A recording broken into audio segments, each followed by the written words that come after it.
Ever says you're the kind of person that likes to help other people, so that you're really interested in making a difference in people's lives. You're a crusading type individual. I think you're going to love what we do. And I'm just going to set a track to run on here that may appeal to you. Maybe it won't, okay? But Deborah told me you're the kind of person that likes to make a difference in people's lives. You're a leader, and I'm going to share some things with you here that may interest you. Maybe it won't, but if it does one way or another, what Deborah and I are interested in is there may be somebody you know this would be just right for.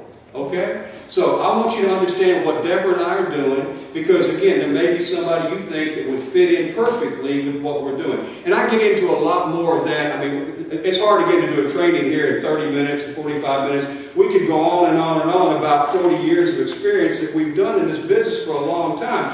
Again, things that I think are important when we're setting the stage and the table for what we do. So I think it's important, again, let's talk about the things that I like to talk about and make a point, again, of what we do. Freedom Equity Group, business builder system.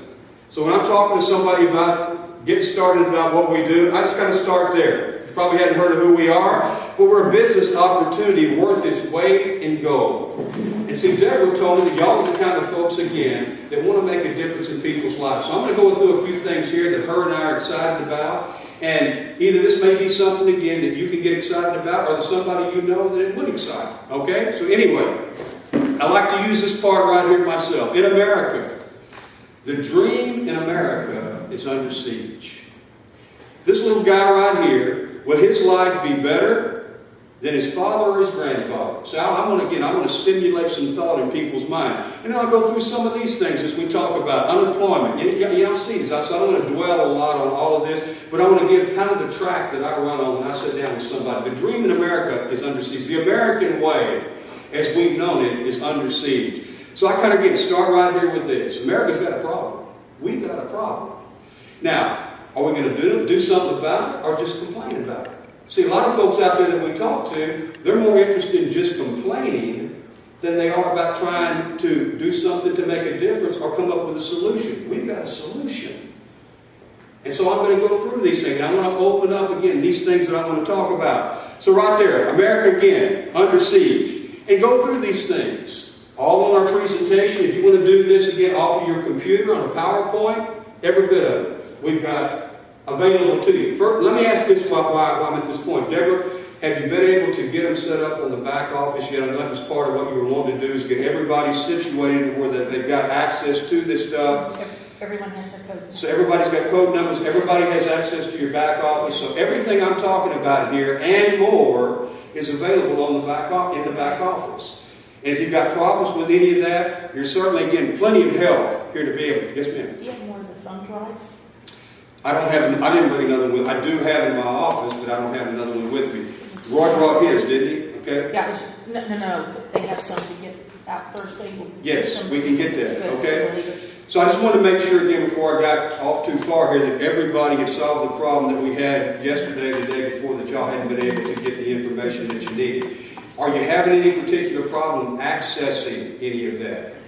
Okay, so you've been able to do that. This guy right here, if you don't know Roy, you may want to get to know him, because again, he's a technical wizard with a lot of this stuff. He is a tremendous resource for a lot of the underwriting information with American National. The guy, again, is a little lightweight encyclopedia, really, about this. He and I go back a long way. We're talking about going back 10, 12 years old. We've been in business together since 1974. He really has his Bloom Cell logo. He's been a right-hand guy to me. I'm not real good on a lot of the detail stuff, so I've depended over a lot of years on Roy. What did that say? Roy, what did you find out about that? Could you look that up and double-check that thing again before I go here and tell these folks this? Again, what do we need to do? He's very good at all the detail stuff. So we've got a system in place, and we've got a network in place that can support you and help you. And these kind of meetings right here, we can do as many and as often as you want to. We've got a network we've got in place that we plug into Tuesday nights. Down here now we're starting this to help you guys get up and going here. Thursday night, y'all know where the meetings are on the other side of town. It's our goal within the next 60, 90 days that we're going to surround and cover Houston. Okay? South side, west side, north side, the whole dadgum thing, preaching and telling our story. Look, let me just say this. When we started a long time ago, you and I, more years than I want to admit, there was 400 offices Primerica had used. Unbelievable. We've got one. So each one of you has to understand how big you can really get if you plug in on this ground floor. Houston. I'm here to build Houston, not the rest of the country. The rest of the country is fine. California, my partners, they take care of California. We have people in Florida, up in the Northeast, but I'm here to build Houston. Why? Best economy, more people moving here. It's the most ethnic group in the United States. We have nobody. We have 4 Asian people that are right there. Incredible. You can have more. Gillis is recruiting 200 a month in Minnesota. San Diego will own Kima. Who wants to go to Minnesota? Nobody from Texas? No. And I said, how do you do that? He said, years ago they had a deal where the Hmong community moved to Minnesota for some reason, in St. Paul.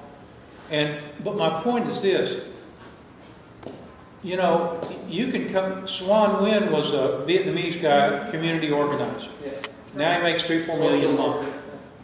The products they sell aren't that great because what you need to understand is what I understand about the insurance business. Every company has a track record. Their track record for persistency is in the 60% type. So when they build those products for those guys to sell, that's kept in mind. Primerica, they're the other ones recruiting a lot of people. Their products are built. They can't change that model. They can't say, oh, we're going to come out with living benefits tomorrow, new term. No, because they pay death claims, they pay renewals. Everything's set up on the products that they built based on what they do. So right now, because our persistency is in the 90s, we have the best products by far. We beat Transamerica almost twice as much at retirement age. Primerica's not even in the same ballpark. They don't even sell stuff that makes sense. And their mutual funds, we have a new RIA platform, so we have all that stuff on steroids, where it's a 1% fee if you want to get the other half of the 401k. We'll go over that later. So I want you to think, like when I approached Lindsay years ago, there was already 400 offices in Houston. It wasn't that easy to compete. Right. There's no competition in Houston. Even the people from these other companies, I got to be careful because they'll probably sue me. Even these, and they're terrible products, by the way. Even these people from the other company don't have big meetings going on or any synergy in Houston to speak of. So we think that it's a ground floor opportunity for you. I'm moving the best guys in the company down here to help out. They're going to work for you. And I can promise you, everybody wants this guy to come down here to help him build a business because he's more organized. He ran another company for us years ago, and within 9 months, that company went from scratch to making $500,000 a month net profit. So he's a good businessman. So we have all that coming. Your job is just to strictly load the wagon. Bring them in, we'll train them, we'll do everything. Hey, it's like fishing. We were fishing the other day. You catch them, I'll get the guys in that can clean them, because I don't want to clean them. You know? You can get somebody in to cook them. We'll do that too, right? Absolutely. Lindsay and I went fishing the other day, and I look forward to building a relationship personally with all of you once I know Santiago that you're so engaged and focused that this is it for you. And I know that if you plant your flag here, we'll go to war all day long with you. If I think that you're wishy-washy, then I'm probably not going to work with you or spend much time. So you have a real opportunity here to take advantage of Houston, Texas. And I'm saying this as an old guy now because I'm up in years and I didn't want to keep working, but I'm having so much fun. And my income has gone up so much just from the last year and a half I worked. My wife won't let me quit. They work me to death. So I just want to make a point that when you say things, listen very carefully what Lindsay's saying, because that's really the business. It's not about insurance or products. Yes, we sell them. Yes, we have the best. Yes, we'll do a comparison for you. Beat what you got. But the real business is you and the relationship that we build and you build with your people. So your job is to load the wagon. You ought to be talking to everybody that needs extra income, right? And you hear that a lot, but we really got the best stuff for them. So anyway. I believe that as well. See, and that's the whole thing. What is your belief level in what we're doing? Do you really think, these guys know where they're going?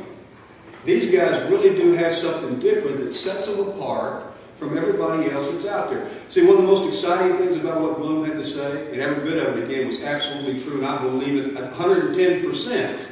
There's not an ounce of doubt in me that our message and our story is superior to anything else out there that's being told in our marketplace. One of the things he said that motivates me, I think about it every day, and I was thanking the Lord when I was coming down here for being in the position that we're in a place like we are. I mean, literally, this is a sleeping giant here in Houston, Texas. A sleeping giant. And that is what they're saying today, that Houston is a more diverse population today than New York City is now. In America.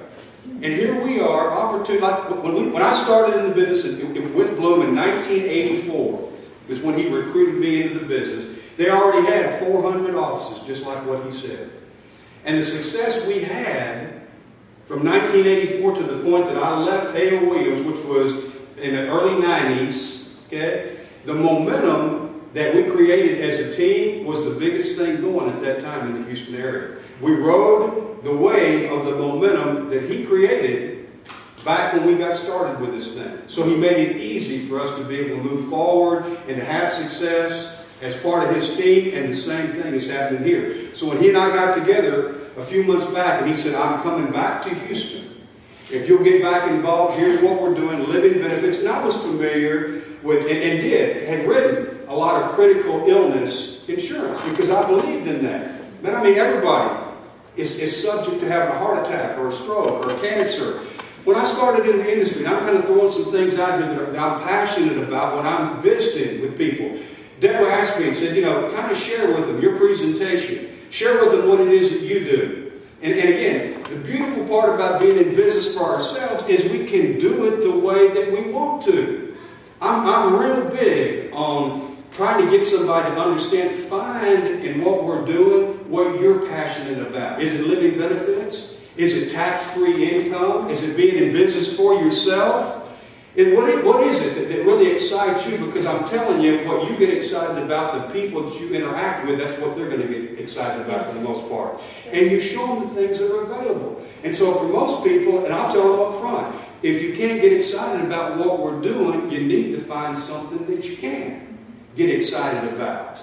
Because that's really what people gravitate to, and it's infectious. And until you really believe, and I'm talking about sure enough believe, down here, I believe that our number one objective in terms of bringing somebody new in is helping them get from a head knowledge to a heart knowledge about what we do.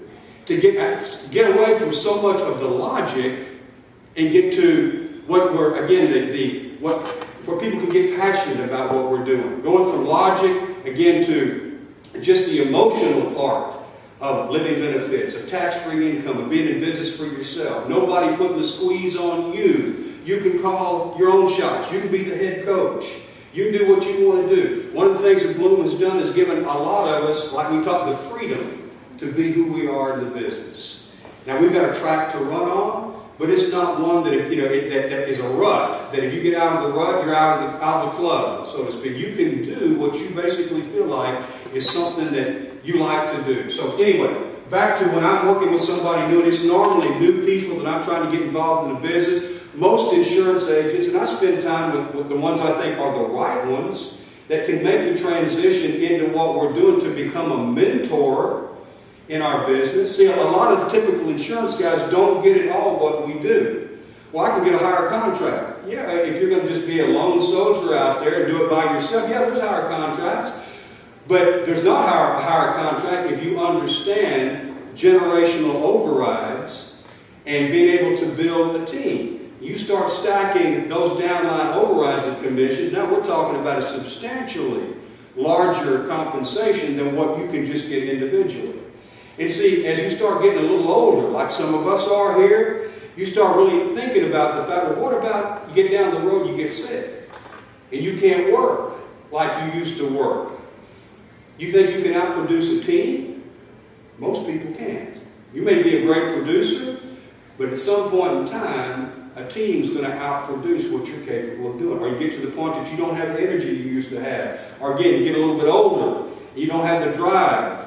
and the determination and all that you had. So building a team is a tremendous way of being able to hedge against those things, like health failing maybe down the road, getting a little bit older, that kind of thing. So we're looking for those that are capable of being mentors in our business and bring up a whole new generation of agents. You know, our industry is at the all-time low of people that are in the insurance industry. Completely has changed from what it was 10 years ago. Half the number, they say, basically, of agents today as there were 10 years ago. So when we talk about a fertile field and market to recruit and build, better than it's ever been. What message are we telling? Are we trying to sell, or are we trying to get into offer, hope, and opportunity? So y'all, again, if you want to stop me at some of this, feel free to do it. But I'm just going to go through the basic format that I go through here. Use this little simple presentation. You say again, why? Because it's transferable. It's very simple. Even if you've got computer skills or you don't have to have one. If you can turn pages, you can have success in what we do. And over my career of 40 years, just a simple flip chart like this has blessed me to be able to do a lot of things in terms of income and freedom and all that kind of stuff. Another thing again about just a simple flip chart like this, you know that several of us came from the A.O. Williams Company. We were the original crusaders that built what PFS is today, okay? We started again 30 years ago. Art Williams, who built A.O. Williams Company, which is today Primerica Financial Services, okay? He started, our whole company was based upon a little simple flip chart, much like this right here. Listen to this. Built more millionaires in the period of time that A.O. Williams was around than any other country, any other company in the history of American business. More millionaires. Given a simple flip chart, just like this. We didn't have any computer stuff. We didn't have PowerPoints. We didn't have a lot of stuff that we've got today. And the success of that company was off the chart. Art is a multi-billionaire today from showing people how to turn pages in a flip chart. There's been several billionaires that have been produced out of the old A.O. Williams Company. Basically using the same kind of things we're talking about here. So, everybody with me? Have I made sense so far? Okay? Simple. Again, back to the American dream under siege. We make a difference in regards to that. Freedom Equity Group, Business Builders System, where I start. This is what we're going to talk about. Okay?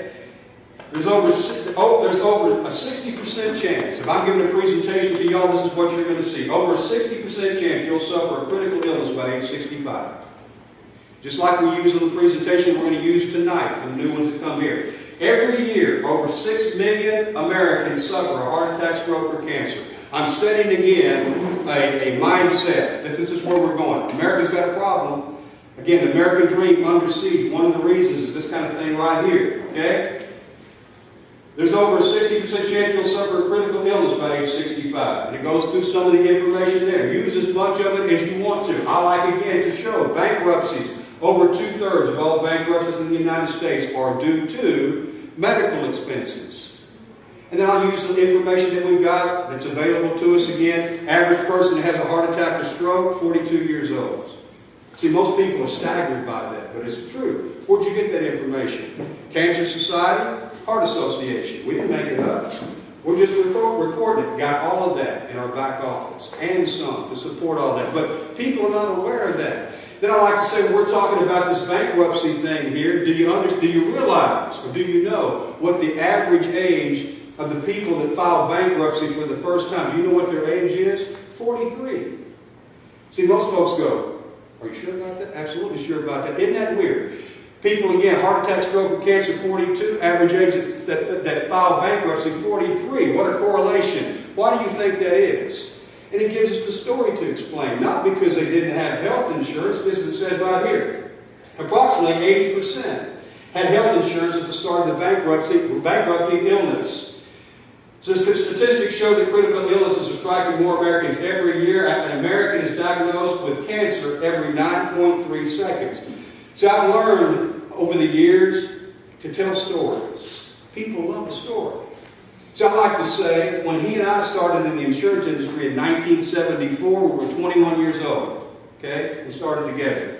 We sold a policy in 1974 that was called the 7 Dreaded Diseases. See, I like to tell this story when I'm sitting in front of them. And the reason I say that is this, okay? At that time, statistics said that 1 out of 7 would get some kind of cancer. And people, again, couldn't buy them things fast enough back in that day, again, because of the dreaded C, cancer. Now, think about it. That was 1974. This is 2014, 40 years ago. Now, over that 40 years, from 74 to 2014, there has been millions, if not billions of dollars. I don't know what the number is, but it's been a lot of money that has been dedicated and committed and spent in research, all this kind of stuff for cancer and heart trouble and all that kind of a deal. All the money, all the awareness, everything that's been done in regards to cancer over the last 40 years, and it's been, so they say, quite substantial. They've made a lot of breakthroughs, a lot of improvements. But the bottom line is this: it was 1 in 7 got cancer in 1974, and after all of that money, all that time, all that research, in 2014 they've got it down to 1 in 3. What's wrong with that? Does that sound like a good deal or a bad deal? What do you think? It used to be 1 in 7, and after all the money and time spent, now it's 1 in 3. So it sounds like to me it's going in the wrong direction. Would y'all agree? There's something wrong, and there's a lot more to that other than just that. But it's not getting better, it's getting worse. And people need to be aware of that. So I'm making an issue of this in regards to critical illness. Again, this is some of the things that people have to deal with, need to be aware of. So I'm setting the table that that's a big dadgum deal. And so we start talking about that 7 out of 10 have a heart attack, stroke, or cancer. Do you think that's a big deal? And of course people will agree with that. Sure it is. Okay, we have a solution. We've got a remedy for that. We can do something about that. Do you think people need to be aware of that? I'm asking these kind of questions that I teach. We really get into doing a lot of this stuff. We need to learn to ask questions that require yes answers. And it's a learning process because people, again, we can lead them where we want them to go. And that's what we do. We're in a leadership business. We're trying to teach, we're trying to instruct, and we're trying, again, to lead people to a point of decision. You know, one of the age-old debates in our industry, people would always ask, and I mean, I can't tell you how many times I've heard this question over years of training and teaching and all that kind of stuff. When you go in to see people and you're trying to close business and all this kind of stuff, when do you start closing? The minute when you shake your hand. That's exactly right. That's what I say to them. He said, when do you start closing? I say, well, I start when they open the door. Okay? Little things, like when you go in the house. You know, again, of course, we're cordial and nice, and thank you very much for your time, and appreciate you opening your home and allowing me to come in, and that kind of thing. And normally what happens when you come in, when you go in, they'll say, well, you know, you want to sit right over here? Well, if you don't mind, can we go to the kitchen table? See, I want to start the process then of requesting things and getting people, again, to follow the things that I want them to do. Can we go to the kitchen table? Oh, well, okay, sure. We'll go on in there. Then the next thing I say, excuse me for a second. I mean, I'm looking around, I'm thinking as I'm going there, all kinds of different things. I notice the TV's going. And I say, if you don't mind, do you mind if we turn that TV off? Again, what we're going to talk about is very important, and I don't want to have to compete with the news there in terms of making sure that we get this point across. Is that okay? Oh, sure, no problem. Go over and turn the TV. Thank you very much for doing that. I appreciate that. They come back and get to the table. Excuse me, before you sit, may I have a glass of water? You say, is that stuff really that important? Yeah, it is. If you really, again, want to develop a relationship, you see, I didn't know them until I first got there. Do you want to say something different? It gets their mind open. Yeah, absolutely. And it starts a process. The whole time that I'm making a presentation, and I'm talking about living benefits or whatever I'm talking about, I'm asking questions like, Deborah, what do you think about that? How do you feel about that? Does that make sense to you? Because see, if there's a problem, I want to know right now, is there an issue here? Is there something you're not going to say, well, I'm not really concerned about that, really? Okay, so I want to find out. Well, of course, most of them are going to say, sure, I understand that. Wow, that is a big deal. Yeah, so I'm interacting with them, getting involved in what we're doing. So, again, I'm kind of touching upon things here to me that I think are important when we're training somebody. We're teaching people, again, to be passionate about what we do, to have a belief system, because everything we do in life, I believe, is based upon what we believe. And if we believe in what we're doing enough, it comes across and it's contagious. And people get it. Okay? So when I'm talking about, again, living benefits, I'm explaining and I'm just using the topical things here in my little flip chart. There's a lot of meat that goes in between in the presentation that y'all have already seen some of that. It's in your back office. You can use as much of it or as little as you want to. This is designed, again, to open topics. Simply for me to open up where I want to lead in conversation. Does that make sense? So I want them thinking again about cancer, heart attack, stroke, what's happening out there. And so I'm talking about insurance as far as life insurance is concerned. Most people, again, got the wrong kind. You're asking the question, do you own life insurance? Well, sure I do. Okay. Old or new? What kind do you have? Kind that you've got to die before you get paid? You don't actually get paid. Your beneficiaries do. Is that the kind you have? As a matter of fact, there's 150 million policies in force in America that basically less than 2% of them are the right kind. They're the old kind. And we've got a message of showing folks what they could be doing versus what they are doing. Does that make sense? So I'll ask them that. They'll say, oh, well, sure, okay. Well, let me explain to you a little bit more about that. And I'll say, just talk about here. I'll flip to this part. Which do you think, which one do you need to buy? That little simple presentation there. This may be repetitive again for y'all. Y'all may already have this completely down. But remember again, this is what I'm doing. I'm in front of somebody brand new, and I'm setting a tone and a pace here for where I want to go, what I want to talk about. Life insurance, disability insurance, critical illness, chronic illness, is all of that important? Do you think it is? Most people will say, well, sure it is. See, the problem is just what we're seeing here. It all has an individual cost. In this case, $300 each. How many people, again, can afford to spend $1,200 on these products? And of course, they'll say, well, not many. What if we could combine this all in one where all four of these benefits were included within that one life insurance contract? Would that make sense to do it if we could for just one premium? Most people would say, well, sure. How can you do that? Well, I'm glad you asked. I'm going to tell you. I'm going to show you. And we go on from there. So I'm talking again, opening the door, basically getting into what kind of life insurance do you own? Old or new? Do you have to die to use it? If you could get one that would give you 4 benefits instead of 1, would that be something that might interest you? And I always like to get in there. Now, what I'm going to talk about here in regards to your life insurance and living benefits and all that kind of stuff won't mean a thing to you at all. Has no benefit to you at all. Unless you need it. And of course the statistics, again, from the Heart Association and the Cancer Association says 7 out of 10 people are going to need it. Now, if we knew who those 7 out of 10 were, then you know whether or not you need to go get it. But the problem is we don't know who's going to need it. Okay? And we use the videos. I use that a lot, particularly if I'm sending things out ahead of time, like you saw in the presentation, Jessica's story. We open our meeting with that, setting a precedence of the importance of living benefits, how it's a life-changing event only if you need it. And 7 out of 10 people, statistically, has already been said, they're going to. We just don't know who they are. Okay? So it's important that we go out there and share what we do. So, that's kind of how I set the table. And many times, again, I'll take my computer if I need to, and I'll show the Jessica story thing, but I can get pretty vivid in explaining it myself. So if I don't have it or it's not available, it's not that big a deal. See, I still believe, again, in communication. You might want to write this down if you're taking some notes here. I believe with all that's in me, this is very important. The quality of our life, in anything in life, the quality of our life is directly linked to the quality of our communication. Now that's with others. That's interacting in life with people. If we can't communicate, if we can't get along, if we can't get our point across in life to other people, life's going to be a struggle. And it is for a lot of folks because they can't communicate. They can't interact. See, it goes back again to the old saying, we use it a lot, over and over. We've all heard it many times.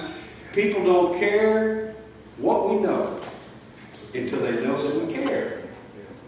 And so communicating, being able to get that point across is very important. So anyway, this is kind of my opening track that I get on. What we just talked about here, the living benefits. America, under the American way of life, under siege. We're trying to make a difference in people's lives. Does any of this make any sense? I try to get people again to interact with me on that. And of course the majority of them say, yes it does. Alright? So we talk about what are you doing currently? If we need to pick up policies, if they have policies currently, I'll do that. We'll start the process of doing illustrations and comparisons and that kind of deal.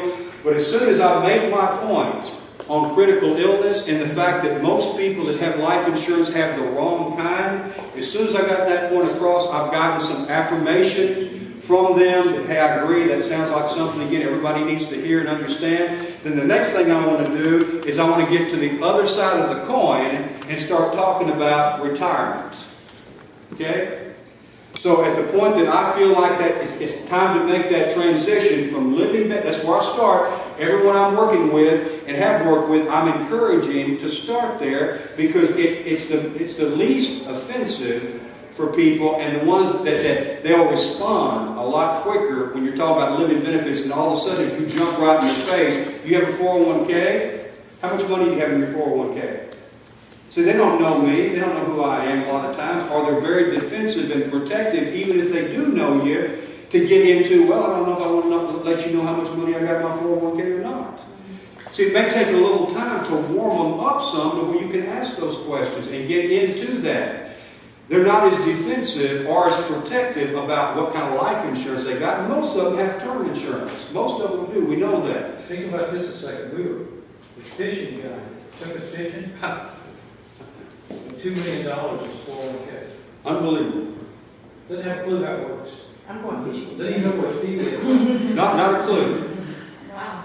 Not a clue. $2 million in his dadgum IRA. Of course, Bloom hit him a couple of times about fees, and I understand that. Yeah, He had no more idea what that meant in regards to what he was paying in fees and that kind of deal.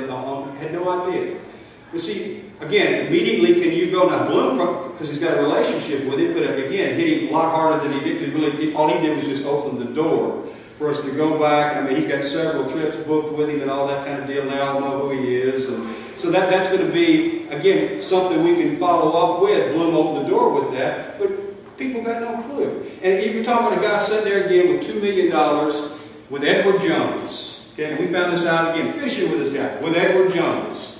And we already know that they're telling us, those that are gurus, so to speak, in the investment world are saying in the next 12 to 18 months that you can expect, they're saying, and most people are already, they're sensitive to this kind of talk to begin with, but they're telling us within the next 12 to 18 months, they can be expecting, or people can be expecting, a 50% to a 75% correction in the market. That'll get his attention. Dadgum right it will. If there was a way you might lose 75% when you weren't in advance. And see, and that being the case, see, I like again to put that information out there to start them thinking. And then my next question is, now, understanding that, Deborah, that you could lose anywhere from 50 to 75% of your account value in the next 12 to 18 months, my question is, how much can you afford to lose? Zero. So that's an important question, gang. See, this is where this leads right here. Again, I'm leading people where I want them to go. Just basic, fundamental thing. I've asked that question, I can't tell you how many times over 40 years. How much can you afford to lose? I don't care what I'm looking at, what statement it is, what it is that they've got. If it's in a variable product, and most of it is, it's in the market of mutual funds and all that kind of stuff. My next question, as soon as it works in most advantageously, as soon as I know it's going to have the most bite and the most impact and the most punch, my question is again, tell me now real quick, Deborah, how much can you afford to lose? I've never, ever had somebody come back and say, well, I can afford to lose this much. Yes, ma'am. People will run across the highway because they drop a $5 bill. They won't walk across the street and knock on their neighbor's door to earn $200. We're just programmed to Earn how much? 200, 300. The people are not. This fishing guy's $200,000. I mean, people are programmed for children to not lose. So we have that fear of loss way greater than we do. Absolutely. Than the fear of The other fishing guy has $1 million this fall. Yeah, that's right. That's what he said in the deal. Next time. One worked for BP for 30 years, the other worked for Sears for 30 years. Yeah, As their whole retirement. when Bloom mentioned that about him having $1 million, he goes, well, I have twice that much. It's I got $2 million in mind when I retired from BP. So it's out there everywhere. Are we willing again to go out and do a little bit of fact finding? You never know you had a dollar. Oh, absolutely. Absolutely. Old truck, old clothes, $2 million. It's going to lose half over more. I mean, overnight, gang. When are you going to fishing? We have an obligation to tell him what you don't want to just hit him in the face. Yeah, exactly. That's So what we'll do is we'll send him a video Yeah. that talks about what's fixing to happen. And Lindsay drips, and he's got all these videos he sends to people. That's why I was talking about it the other night. You ladies were there at the first meeting. I'm real big on drip marketing. Y'all ever heard that before, other than me saying it? Say again, I mean, it's a whole marketing concept. Drip marketing. Okay? You might want to write that down. All that means is that you're literally dripping on people. See, you can ask people, say, look, do you mind if I put you on my email list? I've got information that I send out periodically. Do you mind if I email you something from time to time to take a look at? People will always say, for the most part, I've never had anyone say, no, don't do that. Don't put me on this. Because it's somebody I've met, somebody I know, and they'll say, sure. Because they'd rather do that than me go through all this information with them right at one time. So I know you're busy right now. I know you've got a lot going on. Do you mind if I put you on my email list? Give me your email if you would. I'm going to, periodically, I'm going to send you some things that would probably be good for you to think about. Well, so you start sending these things out and they start getting it and they're hearing it on the news, Fox News and all that kind of stuff. What's happening in the economy, Wall Street taking advantage of people, the stock market's rigged, all this kind of deal. Gang, it's the truth. It's the truth. Now, whether or not they receive that from me or not remains to be seen. But if you're looking, just tell people, just tell them, go Google 401k and blow your mind. We have all those on our Team Freedom Creator Group website and YouTube, and it's got Ed Slot. Yes. Those videos actually saved my $400. See, I use Ed Slot stuff. That's part of what I drip with. It's Ed Slot stuff. But we took it so you don't have other insurance agents' information. Yes. We edited all that. Good. So it's safe. See, Safe place. Deborah understands the business. She's a crusader. And that's really what we're, a team of crusaders. We're not salespeople. We're not. You know, we really are. We want to make a difference. She's been well prepared. Y'all probably already aware of this. I'm probably preaching to the choir here with all of this. But see, those things, people have no idea. Most people out there got the mentality of the old ostrich head in the sand game. I mean, again, they know if something's wrong. I don't want to hear that. I'm having a hard enough time just struggling through life, making ends meet, getting up and going to work and trying to raise my kids and all that stuff. Don't make it any worse on me by telling me all this negative stuff that I don't want to know. See, that's really what people are. So we can make it easy where you've got little emails going out. As I told y'all the other day, the heading on all the stuff that goes out for me is I got things on there again like IRA, I got life insurance, 401k, IRA, rescue. I give you all the freedom to use it. It works. I've had several that have called me back and said, what do you mean when you say IRA, 401k, rescue? What does that mean? So glad you asked. I'm going to tell you. And so we can start, see, again, it piques interest. See that word, rescue. They're going, man, whoa. Do I need to somebody need to rescue my, yeah, they do. Somebody needs to do something. And see, I'll put on, they got my name on there, Lindsay Byron, first responder. Like the firemen, okay?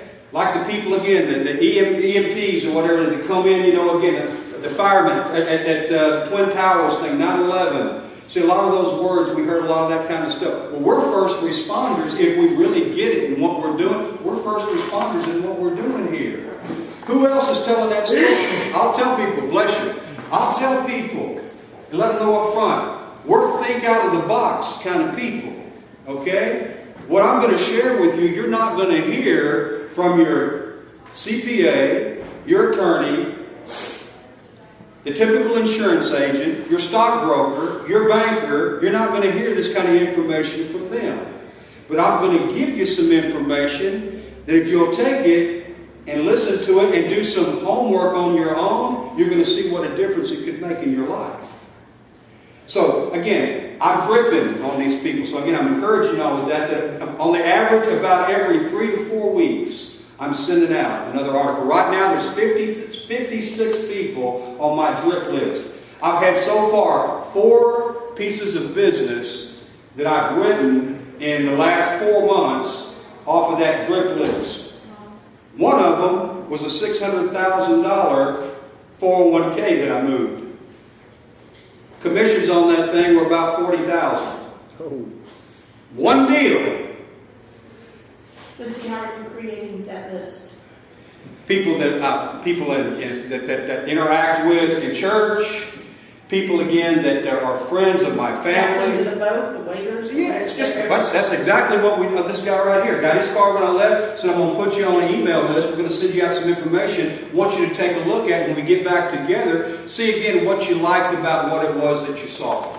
See, that's always our question. Anytime we have an opportunity, when we send some information out, I know Bloom was talking about that when we came in about it at our meetings and such, and giving out the appraisals and the questionnaires there. What was it, Richard, that you liked most about what you heard? Everything. See, me too. Me too. That's what I like best too. Well, if you do networking every time somebody gives you a business card, that's permission to Every contact. time. That's the business that we're in. Again, y'all know that. Again, y'all are successful and been successful. If we don't promote our business, because we are in business for ourselves but not by ourselves, if we don't promote our business in what we do and what we're about, who will?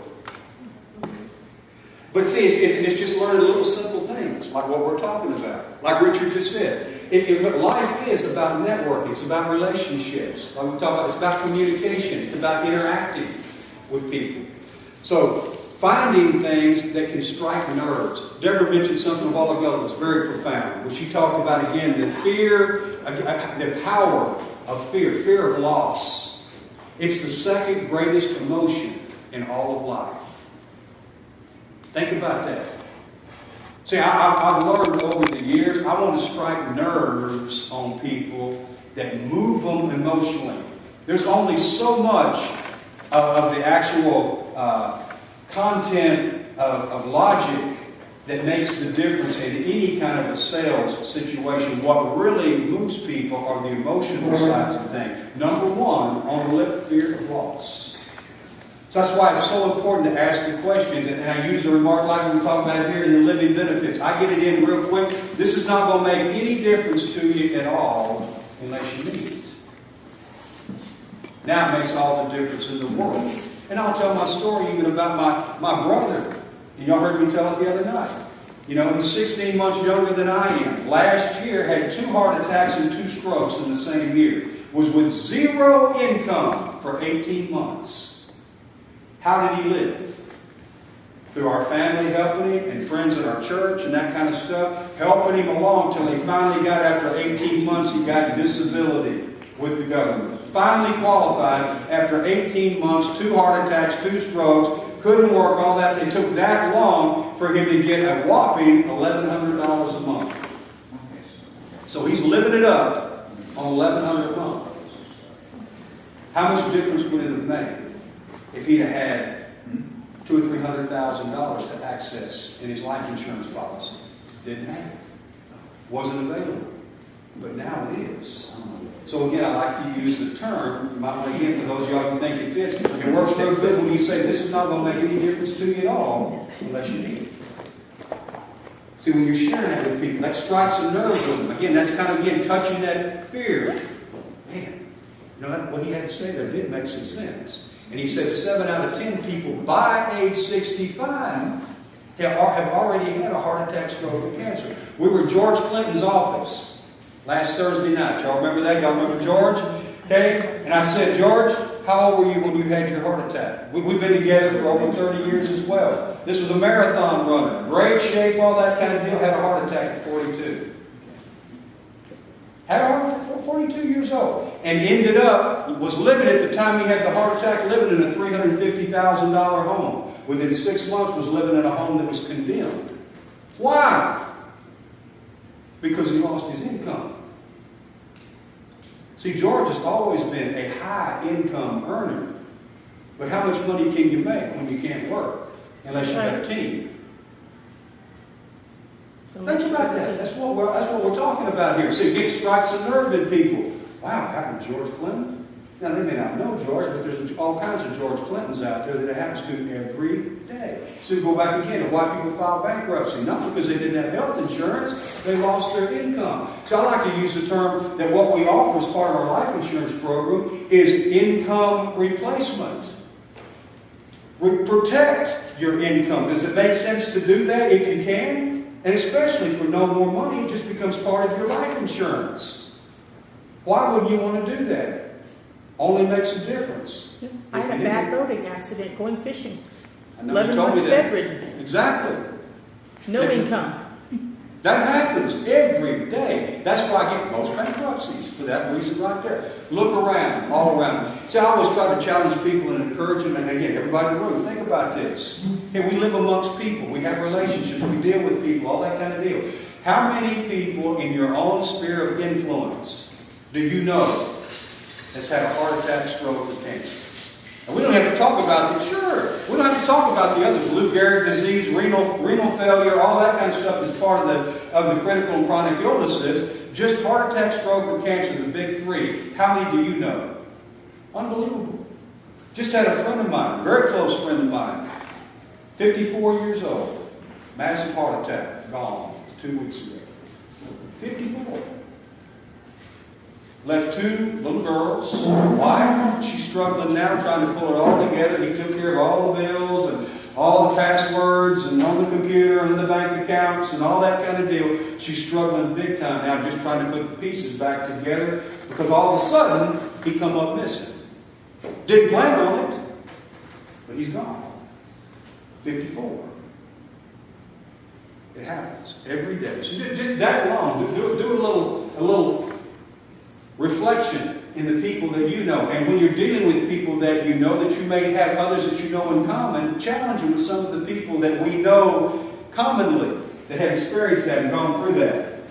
Anyway, kind of back again, I'm kind of making a circle here in a few cases here, going back to critical illness and establishing that's where I start. That's when I'm teaching and training, and I'm going to encourage for those of y'all that you think it fits for, and here as we move forward and building y'all's teams, this is going to kind of be the format. You know, obviously Deborah can do whatever that she thinks is important for y'all's team and that kind of a thing, but she just asked me to share some of the things that I use are important to me, and if it works for you, great. If I can expound upon any of this, I'd be more than happy to. And see, I believe that what we do as well, that we're coaches. So I make a big deal about that. When I bring somebody in the business, I start with, are you coachable? Are you coachable? I encourage y'all to learn that word. Because this is about building a team. And so you want to ask people up front, are you coachable? Are you willing to be coached? Do you give me, I'll ask this question, do you give me permission to coach you? And I'll remind people as we go along. When they say, well, I can't be there. No, I can't do that. No, I don't have time to. I'll go back and say, Deborah, do you remember now 3 months ago when we started? I asked you then, were you coachable? And everybody's going to tell you, oh yeah, I am. Absolutely I am. I'll tell them every time. I'll say, we're going to find out. We're going to find out if you are or you aren't. And see, I remind them, well, you told me 3 months ago, Deb, you told me you were coachable. But I can't find you now. Where are you? You won't return my phone call. You know, I asked you again to put that list together of 10 people that we can start getting your business up and going. I've asked you for it now 5 times. And you still haven't got it done. You've always got something else to do. Are you really coachable? See, here's my next statement. After coachable, are you willing to learn some things? See, going back to what we talked about when we first started, about making changes. People say, man, I'd love to make $100,000. Man, I'd like to make $250,000 a year. Absolutely, I know you would too. Are you willing to make the changes necessary in order to do that? Well, I don't know about that. Well, I don't either then. Whether or not you're going to be able to. We've got to be willing to change, gang. And it all starts right here. Remember this. Okay, remember this. When things change in our lives, when we act it out, when you go out and we produce, building a team, or making $100,000 or $250,000, whatever it is, when we do it, actually do it, it's the second time that we did it. We had to do it first right here. The first time we did it was in our mind. I can do it, I'm willing to do it, and I'm willing to make the adjustments necessary to make it come to fruition, to make it happen. But see, until we make the mental adjustments, it's not going to happen physically. So when we actually do something, it's like, again, man, my elbow itches. Okay? In my mind, it says, then we'll scratch it. So when I scratch it, it's the second time that I did it. In my mind, it says, scratch it, and it'll stop itching. So then I reach over and scratch my elbow. Does that make sense? Yeah. Had to first be done here. In anything. So going back again to the point I was going to say, behind coachable, are you coachable? Number two, are you willing to learn some things in order to make what it is you want happen? Then number three, behind that is, then if you're willing to learn some things, will you apply what you've learned? So you might want to write this down behind that. This is the punchline to every bit of what I just said to you. Life rewards action. See, until we act upon something, doesn't make any difference at all in what we know. See, we hear a lot of times that being at the right place at the right time gives us what it is that we want. Or many times we hear it said too, that knowledge is power. Heard that one before? Y'all believe that? Do you? Okay, hear me again now. It said, knowledge is power. If you apply have to to apply. it. Only if it's applied. Bingo, right here. It's exactly right. Action, applied knowledge is power. If we don't apply it, what difference does it make? Knowing what to do doesn't matter until what? We do it. See, Art Williams built our company 30 years ago on a phrase and a slogan called, just do it. If he had so much money then, it didn't matter to him. Many encouraged him at that time to get a copyright or a patent on that phrase, do it. Yeah, but He didn't do it, and guess who did? Nike. Their whole marketing campaign to this day is just do it. See, Art Williams, again, coined that 30 years ago. And it's because it's how life is. Man, I really want to make $100 grand. I really want to build a great business. I want to do something special with my life. Man, I want to count for something. And his thing was, everybody else does too. Just do it. Just dadgum do it. Then get up and do it. Again, the whole point being, until we do it, knowing what to do and all that stuff means nothing. Life rewards taking action. Make sense? Okay? Making a transition here now. Somebody help me kind of keep up with the time here. I get rolling this thing to be midnight. I know we got to get set up for a meeting and all kind of stuff, because I enjoy doing this kind of thing, just sharing things. And I'm not saying this is right for you. I'm saying it's been right for me and many others that I work with, just learning some basic fundamental things, because I am one that totally believes that in the simpler we can keep it, the more transferable it is, and the more transferable it is, the greater results we're going to see. That's the leverage that we have if we use it, keeping it simple and transferable where others can do it. Okay? Let me give you my presentation. Please do. Do you own life insurance? Yes, I do. Why'd you buy it? Let my family, love the family. Great. If there was a way you could protect them better for the same or less money, would you want to look at it? Of course. That's it. That's all I've ever done. You get to the point where you're old enough like me, rejection doesn't bother you after you've been married 35 years. So it's no big deal, right? So somebody says, no, I just asked the next guy, you own life insurance? Why'd you buy it? And you get all kind of crazy answers, right? And the bottom line is, if we can give you more value, would there be any reason you wouldn't want to look at that? And we made a lot of money just doing that. Sure. So that's one thing that Bloom taught us, Art taught us. Everything was about being simple and transferable, because we were building an army. We have over 200,000 people. at the peak of what we were doing back in that day. And I mean, again, we 2 were, million. I'm sorry, that's exactly right. That's exactly right. We're way off. 2 But million. 1,000 in Houston. Yeah, that's right. That's exactly About right. 200,000 in Houston.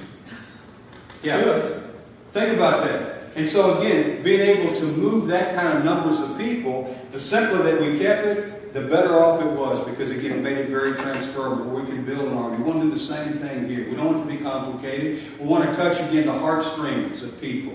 Like Bloom just said, why'd you buy life insurance to begin with? The number one answer is what I gave, which is the truth. Love of family. That's really why we buy it. Until you understand that life insurance can be used as the greatest depository of savings dollars and accumulation there is out there because of the tax-free benefit that it provides. But most people don't know that and don't get that until they come into contact with us. And we start telling the story. But the number one reason for buying life insurance, again, is truly just love of family. If something happens to me as the breadwinner, I want my family taken care of in a lifestyle that they're accustomed to as best possible.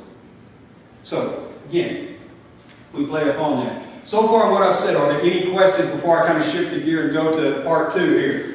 First, I believe with all that's in me, first part of what we're doing is like Bloom talked about right there again, keeping it very simple from the standpoint, you know, life insurance, yeah, why you got it? Old or new. If you could get more for what you're paying for, have living benefits, if you could protect your income as part of your life insurance policy, would that make sense to do that if you could? Because again, I like to use that phrase, as I keep saying it to you, repetition here, it's only going to make a difference in the event that you need it. And again, it kind of sticks in their mind. Wow, gee. And remember, I said, according to the statistics of Heart Association and Cancer Society, 7 out of 10 people by age 65 will have already had a heart attack, stroke, or cancer. Tell the stories, people that you know, circumstances that have happened to them. So, I get that point across. Just using this again to establish that all of these are needed. How come you don't have all of these? Well, I can't afford them all. What if we could get them all into one policy? Would that make it a little more affordable for you? And if you could do that, would you want to? See, most people with average intelligence and above, as we use, will say yes. They love what we do. Especially if we can get the message across with some excitement and enthusiasm. And again, I'm not talking about some kind of fake deal. This is a big dadgum deal here, and they're going to see that in you if you let them. So, once I've established this and gone through this, my next deal is trying to shift gears and get into talking about the retirement scene. And I use it, which we're all familiar with here, the little simple illustration again. Do you know your number to retire? And that thing right here, where we're talking about again, 20 years of monthly retirement income from age 66 to 85 at an assumed rate of 8%. And start through that deal. If you're 20 years old, what you've got to set aside. If you're 40, 50, 60, where you at? So if we procrastinate and we wait, when we get out here to 60 years old, you only got to set aside about $8,000 a month to get that $5,000 at age 66 to 85. Make sense? I'm opening that door. Okay? Now we're going to talk about some of that. We're going to talk about where most people have their retirement, which we're very familiar with, most of us in here, what Time Magazine has to say in regards to where most people put their money. Is your IRA, 401k, or 403b, is it underwater? See, this is what, I didn't say it now, this is what Time Magazine says. The ugly truth is that 401k is a what? A lousy product. Now, I didn't say that, they did. I'm just the messenger, okay? Don't shoot me. Just the messenger. It's a financial flop, a rotten repository for our retirement accounts. Over here on this side, 401k qualified plans, the best place to put your retirement next day. The ugly truth is the 401k is a lousy product and a financial flop. Again, I'm going to say that. And here's the reasons why.